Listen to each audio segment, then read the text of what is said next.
What's up guys? So today meron na naman tayong bagong extreme smile rehab. So from this to this. So if you guys want to find out how we did it, stay tuned.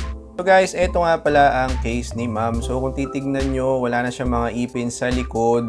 At ang tanging complaint niya talaga sa akin ay itong mga jacket niya na nasa harapan na sobrang puti. At the same time makapal. And may leak na. So may mga leak na yung mga jacket niya. So pumapasok na doon yung pagkain. And of course, syempre pag pumasok doon nasisira yung mga ipin doon sa ilalim. And ang pinakaayaw niya talaga is yung labi niya ay naka-forward, naka-protruded. So kasi yung pagkakagawa ng jacket, imbis na nakaganito, yung pagkakagawa ng jacket ay nakaganyan. So medyo lumabas lahat. So, hindi pa siya nakangiti na talaga yung itsura niya. So, hindi maganda yung pagkakagawa ng jacket. Kasi siyempre, old na rin tong jacket na to. So guys, pagtanggal ko na talaga ng jacket, wasak na talaga yung isa. So, naputol. So, ang gagawin natin dun sa isa na yon ay i-root canal natin and lalagyan siya natin ng dowel para may kapitan pa yung jacket. So, ito yung itsura kapag nalagyan na natin siya ng dowel. And of course, pagkatapos ito mga kaibigan, ay magle-laser tayo para pantay-pantay ang gums ni ma'am. So yung ibang gums niya kasi medyo mababa, mataas. So hindi magiging maganda yung aesthetics nun. So para magpantay-pantay sila, so lahat ng gums ay ni-laser natin. So laser ang gagamitin natin ng pangkat ng gums.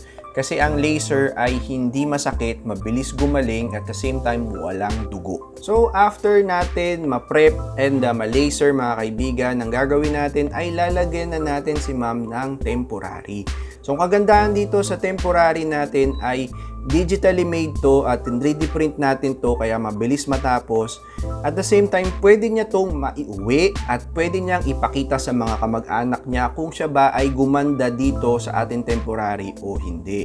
Ang pinaka gusto ko dito sa temporary na naginawa namin ay itong labi niya ay naipasok na namin.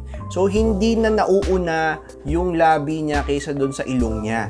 Dati, kapag pag nasa side view si ma'am, nauuna yung labi kaysa sa ilong. So, nakaprotrude kasi yung pagkakagawa ng mga jacket niya dati. So, kapag inaproban na ng pasyente ang ating temporary, pwede na natin siyang gawing Zirconia. So, ito na mga kaibigan ang Zirconia ni ma'am. Ito ay shade A3. So, kung titignan nyo, hindi naman siya sobrang puti pero hindi rin naman siya super dilaw. So, nasa gitna lang siya. So, ito ang isa sa pinaka as natural as possible.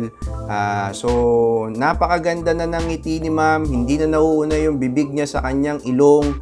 So, yung side view niya, pantay na. Meron na siyang mga ipin sa likod, kumpleto na lahat, at maganda na lahat ng itsura ng kanyang crowns.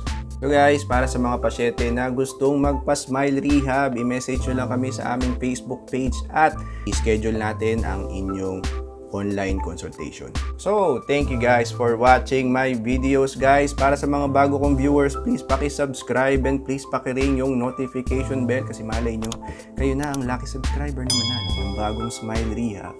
So, kung gusto nyo palang manalo ng bagong Smile Rehab, i-comment nyo lang down below ang inyong pangalan at kayo na ang baka next na manalo. So, ako nga po pala mga kaibigan, si DOC SLY Bucad. Thank you guys for watching my videos and goodbye.